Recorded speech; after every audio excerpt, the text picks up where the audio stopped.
Então, mais uma vez, boa noite, sejam todos bem-vindos, sempre com alegria, com paz no coração, para recebermos aquilo que buscamos e que merecemos, né? Vou dar alguns avisos aqui rapidinho. Nós pedimos que desliguem os celulares, ou coloquem no modo avião, deixem em silêncio, que é para não dispersar a nossa atenção, né? É um momento tão importante, tão único para cada um de nós. Então, por alguns instantes, nós conseguimos sobreviver sem o celular, né? Se não tem nada urgente, a gente sobrevive. Nós também, o uso de máscaras é recomendado, mas não é obrigatório. Nós aceitamos doações para o nosso bazar, aceitamos doação de lã, porque temos um grupo que confecciona mantas para bebês recém-nascidos, né? Então nós aceitamos também. Pode ser novelo novo, pode ser restinho de lã, nós aceitamos.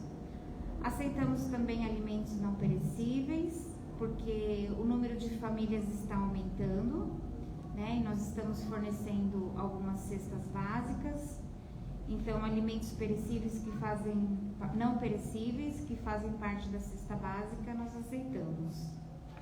Nós temos o nosso grupo de estudo, que está a todo vapor, e para o ano que vem as inscrições já estão abertas. Para quem é bem corajoso e quer se aprofundar um pouco mais nos ensinamentos kardecistas, espirituais, essenciais, estão convidados e podem já fazer a sua inscrição na secretaria. Acho que basicamente é isso. Vamos nos preparar então.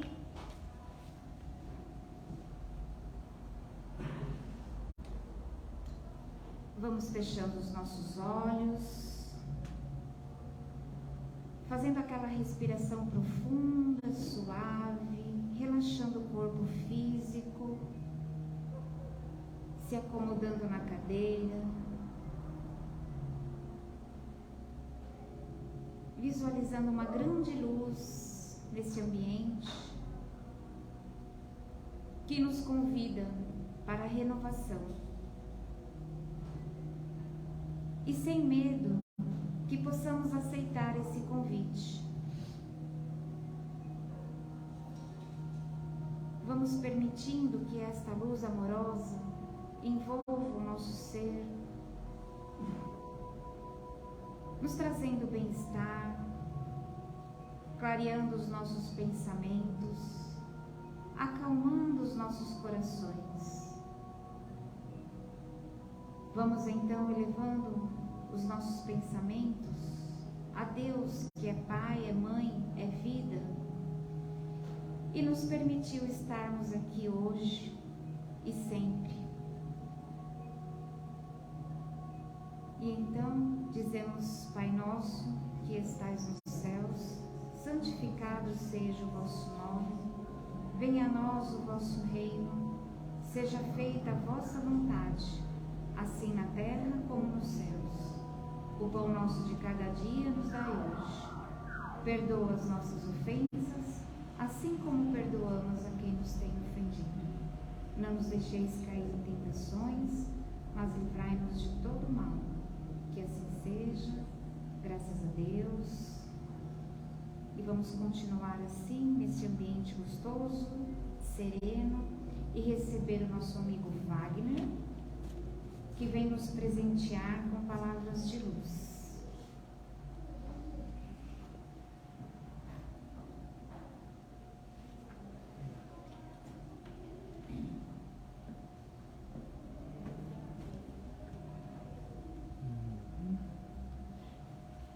Minhas irmãs, meus irmãos, em Jesus Cristo, muito boa noite. Boa noite. Cada um de nós se sinta envolvido pelo Mestre Jesus Cristo, no calor do seu amor, na luz da sua paz, e que todos permitamos do fundo do coração que Ele seja para nós o caminho, a verdade e a vida. Allan Kardec começou a publicação das obras básicas do Espiritismo pelo Livro dos Espíritos. No ano de 1857 foi publicada a primeira versão do livro. Não tinha a estrutura do livro que a gente encontra hoje, era um livro com praticamente metade das questões, 500 e pouco, mas foi a base, né, e foi o momento inicial do lançamento, por assim dizer, da doutrina espírita. Depois de 1857, no ano seguinte, Kardec começou a publicar a Revista Espírita. E 4 anos depois do Livro dos Espíritos, ele publicou o Livro dos Médiuns. Isso então, 4 anos depois de 57, deu 1861. Em 1861 mesmo, aconteceu aquilo que ficou consignado na história como Auto de Fé de Barcelona. Nessa circunstância, o clérigo responsável pela Igreja Católica de Barcelona, da cidade da Espanha, ficou sabendo que Kardec iria mandar para uma livraria da cidade uma partida de livros dos Espíritos para serem vendidos naquela livraria. E ele mandou que tudo fosse confiscado na alfândega, e no dia 9 de outubro de 1861, às 9h30 da manhã, ele mandou que todos os livros fossem incinerados em praça pública. Porque enxergou naquilo uma heresia, né? Livro dos Espíritos, tá? Heresia, etc., né? Coisas com as quais ele não concordava, ou ele, pela autoridade dele, entendia que a Igreja Católica não deveria suportar. Era um momento da Inquisição. Então, durante a Inquisição, não se perseguiam só pessoas, se perseguiam obras, se perseguiam livros, se perseguiam ideias, né? Em 1863, Kardec estava escrevendo o seu terceiro livro da codificação. E é interessante que no livro Obras Póstumas, há uma passagem cujo título é Imitação do Evangelho, em que ele faz um comentário antes de publicar uma comunicação de um espírito da codificação, que respondia perguntas dele sobre o novo livro. Então, a nota que ele coloca, ele diz assim, olha, ele nunca tinha conversado com ninguém a respeito desse novo livro que ele iria publicar, o terceiro da codificação. E que, inclusive, o nome dele só foi conhecido pelo livreiro que iria publicar o livro na hora que Kardec mandou para ele o manuscrito, né? E o livreiro e outras pessoas acharam que o nome que Kardec tinha escolhido não era o melhor possível. O nome era Imitação do Evangelho, segundo o Espiritismo. E sugeriram, etc. E tal, e Kardec concordou que o melhor nome seria, para esse novo livro, seria o Evangelho segundo o Espiritismo. Mas em 1863, 9 de agosto, né, uma comunicação foi recebida por uma médium conhecida da época, na cidade de Ségua, que Kardec, ele se encontrou na verdade com a médium e começou através da médium a fazer perguntas para o espírito da codificação. Perguntou, o que você acha da nova obra em que trabalho nesse momento? Ninguém sabia o que era a obra. A médium não tinha a menor ideia do que era, né? E o espírito falou, esse livro vai ser muito bom, é um livro doutrinário de influência extremamente ampla, né? Com ideias fundamentais que vão abalar tanto o mundo religioso, porque o mundo religioso, as pessoas que são religiosas vão encontrar nele máximas que são necessárias para a vida delas, assim como na vida prática as pessoas vão encontrar excelentes instruções para o seu dia a dia. Ele fala que, o Espírito fala que ele criou questões e elaborou questões de alta moral prática, que atendiam interesses gerais, interesses sociais e interesses religiosos. Kardec pergunta para ele assim, o que a igreja vai dizer, o que o clero vai dizer? Porque ele estava, obviamente, com a ideia do Auto de Fé de Barcelona, né? E sendo que o Livro dos Espíritos não é um livro de foco especificamente religioso, mas esse que ele estava escrevendo, ele ia passar informações a respeito do Evangelho de Jesus do ponto de vista do Espiritismo. É muito mais comprometedor, vamos dizer assim, para as ideias preconcebidas, né? E o Espírito disse, o clero vai dizer que é uma heresia, e vai ser atacado esse conteúdo de forma muito intensa. Por quê? Porque você, nesse conteúdo, ataca a ideia, sem rodeios, né? A ideia das penas eternas. As penas eternas eram um sustentáculo do edifício que dava poder e reconhecimento para a Igreja Católica da época. Faça o que eu digo, senão você vai para o inferno. Penas eternas, né? Ele diz, ele apoia e influencia você, né? Todos os espíritos apoiavam e influenciavam. O clero vai gritar tanto mais alto que vai se sentir muito mais ferido do que com a publicação do Livro dos Espíritos. Se já com o Livro dos Espíritos aconteceu aquilo, imagina com esse, né?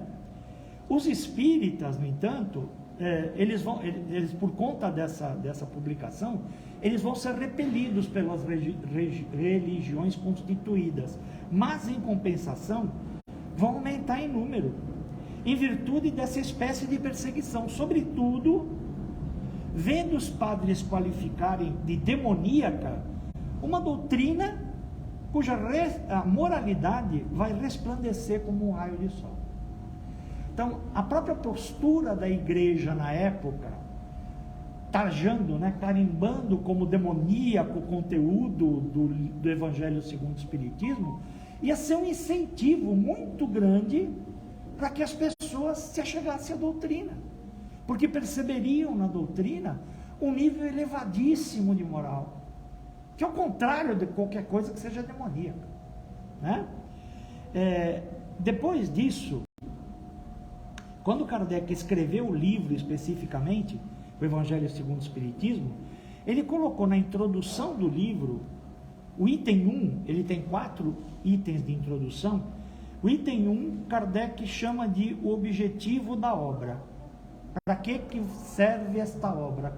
O que esta obra almeja, né? E ele disse que, ele começa dizendo, com muita propriedade de alguém que estuda muito profundamente as coisas, né? Ele diz que as partes contidas nos evangelhos, tudo que está escrito nos evangelhos, pode ser dividido em 5 partes. 5 partes. A primeira são os atos comuns da vida do Cristo. Tem passagens lá que diz, Cristo foi, Cristo voltou, Cristo entrou em Cafarnaum, saiu de lá, pegou um barco, foi para o outro lado do mar. Coisas comuns da vida do Cristo. Segunda parte, os milagres. Aquilo que se consignou chamar de milagre e que a doutrina espírita não considera como tal, né? Não vou entrar no detalhe aqui porque não é o nosso foco. As predições, ou seja, a parte do Evangelho em que Jesus faz previsões a respeito do futuro, né? As palavras que foram tomadas pela igreja para fundamento dos seus dogmas. Então existe na igreja católica um procedimento lá de batismo, porque em algum lugar Jesus falou alguma coisa que a igreja tomou como referência para que as pessoas fossem batizadas, certo? E se criou esse tipo de procedimento dentro da igreja católica. E por último, das 5 partes, por último, é o ensino moral. O ensino daquilo que é certo e daquilo que é errado. O ensino da diferenciação entre bem e mal. Enquanto essas primeiras 4 partes, elas são objeto constante, segundo Kardec, de contendas, pessoas argumentando contra e a favor das coisas. Não, Jesus nunca atravessou o Mar da Galileia, não, atravessou toda semana ele ia para lá. Enquanto as coisas dos 4 primeiras partes eram objeto de discussão, a questão moral, a questão do ensinamento sobre o bem e o mal, aparentemente era onde os diversos entendimentos convergiam. As pessoas das diferentes religiões, das diferentes filosofias, não tinham em relação a essa parte do Evangelho, que é o ensinamento moral, diferenças assim significativas, né? Por conta disso que Kardec escolheu essa parte para ser o objeto do Evangelho segundo o Espiritismo. O Evangelho segundo o Espiritismo, portanto, reflete o ensinamento moral contido nos Evangelhos. O que é bom e o que é ruim, o que é o bem e o que é o mal. A separação entre eles. Além disso, né, ele cita que quase todo mundo admira a moral evangélica. Todo mundo acha que aquelas palavras que Jesus disse, que tem a ver com o ensinamento a respeito do que é certo e do que é errado, do que é bom e do que é mal, as pessoas se admiram muito e, de uma forma geral, concordam com aquilo. Qual é o problema? O problema é que a maioria das pessoas que se admiram da moral evangélica não estão acostumadas a raciocinar sobre ela. Menos ainda a utilizar o raciocínio sobre as questões da moral do Evangelho para trabalhar a própria vida íntima, para orientar suas próprias ações, para exercitar a prática daquilo que é ensinamento moral dentro do Evangelho. Por vários motivos, né? Jesus falava por parábolas, as parábolas não eram sempre fáceis de interpretar. Para falar a verdade, muitas delas são muito difíceis de interpretar, né? E as pessoas não se motivavam muito a aprofundar. Ouviam, gostavam, é bonito, perdão, mas não se interessavam em aprofundar. A igreja, por outro lado, também não se interessava em aprofundar esses aspectos, explicar, detalhar, colocar o detalhe à disposição das pessoas. Basta dizer que no começo da Igreja Católica, as missas eram todas rezadas em latim. E quem podia entender latim naquela época era 0,001% da população. As pessoas iam para a igreja, escutavam aquilo lá e falavam, nossa, lindo, não entendi uma palavra. Mas é lindo, a palavra é de Deus, é lindo e maravilhoso. Quando mudou, algumas pessoas ainda estavam acostumadas a não se aprofundar muito nesses ensinamentos. Não vou falar mal de sogra, mas vou falar da sogra. Minha sogra, catolicíssima, todo domingo ia na igreja, todo domingo estava lá, sim, não falhava uma. Aí de vez em quando ela voltava para casa, eu falava, sogra, foi na igreja onde fui? Gostou da homilia do padre? Ah, gostei. Sobre o que ele falou? Ela travava porque entender não era necessário, era importante estar lá. Isso acontece com muitas pessoas. Kardec explica aqui nessa introdução que ele quer mudar isso.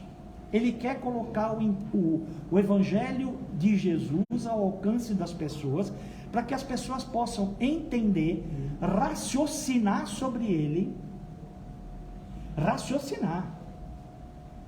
buscar, meditar a respeito dos ensinamentos de Jesus, a partir do entendimento oferecido pela doutrina espírita, e assim conseguir formas de aplicar os ensinos morais do Cristo no seu dia a dia. No seu dia a dia. Não para aí, lógico, né?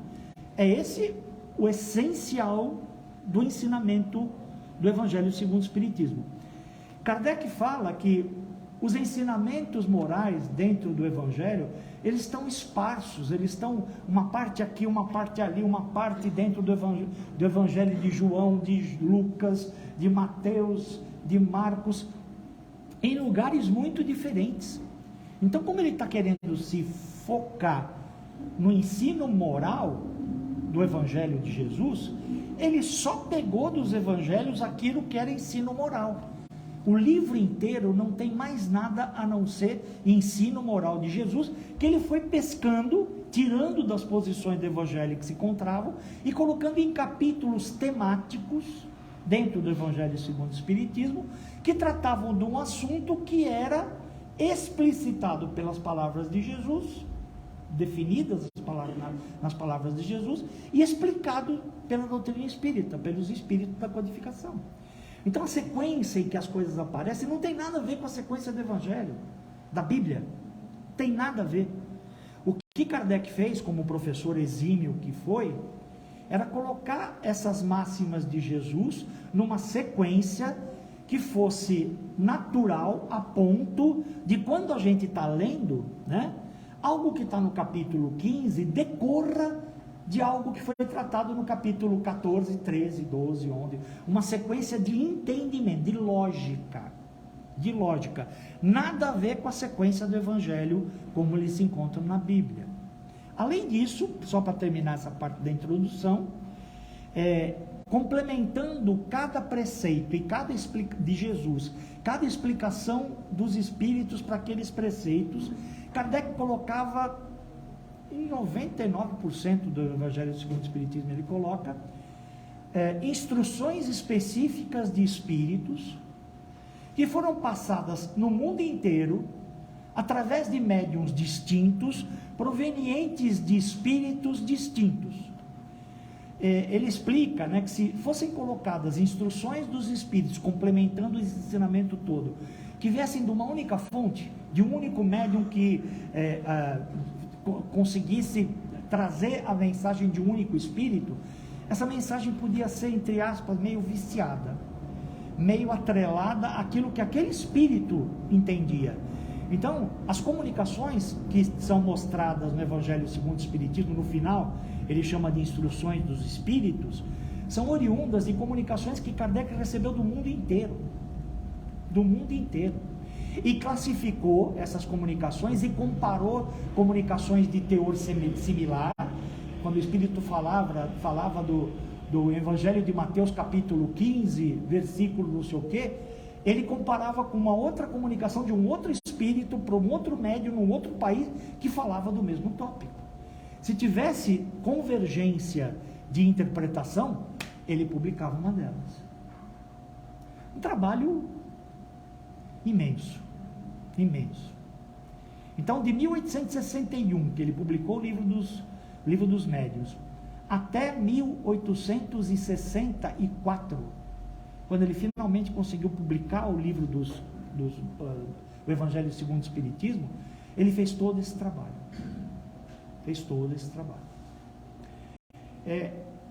Só por tudo isso que a gente já falou, só por isso, sem olhar o conteúdo, a gente já percebe o quanto tudo isso que ele fez é uma obra assim de doação do próprio sangue. Noites e noites e noites sem dormir para poder conseguir publicar uma coletânea de ensinamentos que, na sua maioria, são oriundos do capítulo 5, 6 e 7 de Mateus. A maioria, não são todos, tem coisas de fora, mas a maioria é oriunda dos capítulos 5, 6 e 7 de Mateus. Por que isso? Porque o capítulo 5, 6 e 7 do Evangelho de Mateus são aquilo que a gente costuma chamar de sermão na montanha. Não gosto desse nome. Eu, Wagner, não gosto. Porque a ideia de sermão passa o sentido de ser uma peça de oratória, né? Sermão do padre na igreja é uma peça de oratória, que ele certamente preparou antes, fez um roteiro, escolheu quais eram as palavras que ele ia dizer, né? Se estruturou como começo, meio e fim, como a gente faz quando faz uma palestra, né? A gente faz uma peça de oratória. O Cristo não. Aquilo que aconteceu à beira do lago naquele dia que as pessoas chamam de Sermão da Montanha foi um transbordamento da alma do Cristo, que havia ficado a noite inteira anterior em oração. A alma dele estava tão cheia da presença de Deus, eu costumo brincar com isso, né? A alma dele estava tão cheia da presença de Deus, que se nós não estivéssemos lá para escutar ele naquele dia, esse negócio de reencarnação é uma coisa séria, ele iria falar para os peixes do lago, ele ia falar para as aves do céu, para as árvores, para o vento, ele tinha que falar aquilo, aquilo tinha que transbordar. Era um ensinamento tão importante e tão pleno que aquilo tinha que ganhar o mundo, de alguma forma. Pessoas muito mais evoluídas do que eu, com toda certeza, mas de diferentes religiões, afirmam categoricamente, uma delas é Gandhi, né? Mohandas Gandhi, Mahatma, chamado de Mahatma, né? Grande alma. Gandhi era hindu, não tinha nada a ver com o cristianismo, nunca foi cristão, ele até tinha umas frases meio contundentes contra os cristãos, não contra o cristianismo, contra os cristãos. E ele mesmo disse uma vez que se todos os livros sagrados da humanidade, todos, de todas as religiões, se todos os livros sagrados da humanidade fossem perdidos, desaparecessem do dia para a noite, e se só sobrasse o Sermão da Montanha, nada em essência de ensino religioso teria sido perdido. O Sermão da Montanha é o resumo, a essência do ensino religioso e espiritual de todas as religiões. Isso é reconhecido por todas elas. É inacreditável. O que contém o Evangelho segundo o Espiritismo, né? Vamos falar um pouquinho do conteúdo dele. Ele tem aquela introdução que a gente já falou. O primeiro capítulo é Não Vem Destruir a Lei, em que se fala a respeito das revelações. Primeira revelação de Moisés, segunda de Jesus e a terceira revelação através dos Espíritos. E fala a respeito da nova era. O segundo capítulo fala... meu reino não é deste mundo, uma das frases ditas por Jesus no encontro com Afonso Pilatos. Não sei se vocês viram, essa é recente, né? Estou brincando, gente, é Pôncio Pilatos, tá? Quem confundiu com Afonso não fui eu. Depois, o meu reino não é desse mundo, falando a respeito da existência do mundo espiritual, no qual o Cristo é o verdadeiro orientador de todas as coisas, onde se pode dizer que ele é o rei. Há muitas moradas na casa do meu pai, falando a respeito dos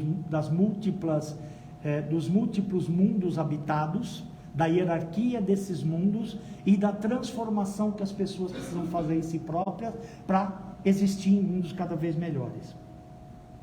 Depois, ninguém poderá ver o reino de Deus e não nascer de novo. Esse capítulo é basilar porque ele fala de reencarnação. Diferença entre reencarnação e ressurreição. Fala a respeito de laços de família relativos à reencarnação e fala, as lições dos Espíritos falam de limite da encarnação, encarnação como castigo e necessidade de encarnação. Capítulo 5 é o capítulo mais longo do Evangelho segundo o Espiritismo, depois do último capítulo, né? Por que ele é tão longo? Porque ele fala de sofrimento. Bem-aventurados os aflitos, uma das primeiras frases do Sermão da Montanha, né? Bem-aventurados os aflitos, fala a respeito da justiça das aflições, das causas atuais e passadas, fala de esquecimento do passado, fala de bem e mal sofrer, fala de um monte de coisas relativas a sofrimento, tá? O capítulo 6 é o Cristo Consolador, fala do poder do Cristo de transformar as pessoas através da sua doutrina, desde que nós pessoas permitamos que isso aconteça, depende absolutamente de nós. O capítulo 7 fala de bem-aventurados os pobres de espírito. Kardec, quando fez o livro O Evangelho segundo o Espiritismo, ele se baseou numa tradução de um mestre, que foi um dos tradutores da Bíblia para o francês, chamado Maître Sassi. E esse Maître Sassi não traduziu os evangelhos dos originais gregos. Ele traduziu do latim. Então, alguém traduziu do grego para o latim e o Mestre Sassi pegou a tradução do latim. Tem algumas coisas aí que pegam, tá? Tem algumas coisas que pegam. Hoje em dia, com acesso a muitas traduções ligadas diretamente ao latim, ao grego, a gente tem algumas interpretações que Kardec não teve acesso, porque ele utilizou uma versão que foi traduzida do latim. Esse capítulo é um deles, né? Bem-aventurados os pobres de espírito, é uma tradução que foi feita do latim para o francês, mas a versão original fala, do grego, fala bem-aventurados os pobres pelo espírito. Os pobres que aqueles que através do seu espírito se sentem e se comportam como pobres, despossuídos, né? Que se livram da posse material de forma intencional. Não que isso daqui não tenha valor, tem imenso valor. Aliás, dentro dos evangelhos é sempre assim. Uma parábola de Jesus tem centenas, milhares de interpretações. E cada uma delas acrescenta alguma coisa a gente. Então, não que tenha alguma coisa que é certo e outra coisa que é errado. Esse interpretou errado, aquele interpretou certo. É uma questão de interpretação. E como interpretação, vale a gente ter acesso a tudo. Porque tudo acrescenta, tudo ajuda. Próximo capítulo é bem-aventurados os que têm puro coração. Coração puro. Coração desprovido da intenção do mal. Esse é o nosso futuro. O futuro de todos nós é termos o nosso coração puro, como o coração que batia no peito de Jesus, onde encarnou Cristo. Bem-aventurados os que são brandos e pacíficos, outra questão interpretativa aqui, derivada da tradução. Nos originais não é pacíficos, é pacificadores, isso faz uma diferença muito grande, né? Pacífico é alguém que não está nem aí, né? No meio de uma briga, ele está tranquilo aqui no cantinho dele, esse é pacífico, não participa, né? Pacificador não, pacificador é assim, no meio de uma baita briga, todo mundo se estapeando, quando ele chega, todo mundo se acalma, porque ele distribui paz, ele é um criador de paz, é um pacificador, não pacífico, né? Outra vez, as explicações de Kardec contidas aqui pelos espíritos têm todo o sentido para o termo pacífico, tá?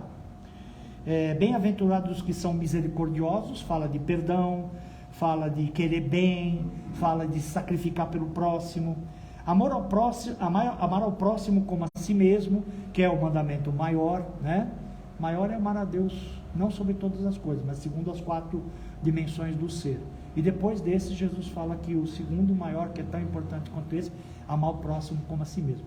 Esse capítulo é basilar, porque a mensagem de Jesus é toda ela baseada específica e essencialmente no amor, ponto. Ponto. Se a gente conseguir aprender a amar, já crescemos assim, subimos muitos degraus. O que a gente precisa é aprender a amar como Jesus amava. Igualmente a todas as criaturas, independente do que elas façam, do que elas sejam, do que elas pensem. Aí é difícil, hein? É difícil. Mas nós vamos chegar lá. Vamos chegar lá. Continua. Amai, esse aqui então, nossa Senhora. Amai os vossos inimigos. Né? Foi ele que falou. Certo? Retribuir o bem com o mal, o bem pelo mal, quando for feito o mal, retribuir com o bem. Inimigos desencarnados, se te baterem numa face, apresenta a outra, e por aí vai. Que a vossa mão esquerda não sabe o que dê a vossa direita, fazer as coisas sem querer aparecer, fazer o bem de forma oculta, inclusive para si própria, isso que Jesus quis dizer aqui. Ele explora isso de uma forma muito profunda. Honrai o vosso pai e a vossa mãe, a questão da piedade filial e da necessidade de ter para com os pais um amor até mais profundo do que a gente tem com o normal das pessoas, né? Enquanto a gente não consegue ter o amor máximo, que é o amor irrestrito por todas as criaturas. Fora da caridade não há salvação, a máxima do Espiritismo, que fala de salvação, né? Fala de parar de sofrer, fala de parar de precisar reencarnar, porque precisar reencarnar é um sofrimento, não adianta dizer que não, a reencarnação traz sofrimento, e fala dos outros conceitos associados à salvação. Não se pode servir a Deus e a Mamon, não se pode servir a Deus e as coisas materiais e as coisas espirituais com a mesma intensidade, né? Sede perfeitos, ou seja, busquem o seu autoaperfeiçoamento. E Jesus faz uma comparação, uma provocação bastante intensa, falando que é para a gente ser perfeito como Deus é perfeito. E aí explica de que forma que Deus é perfeito,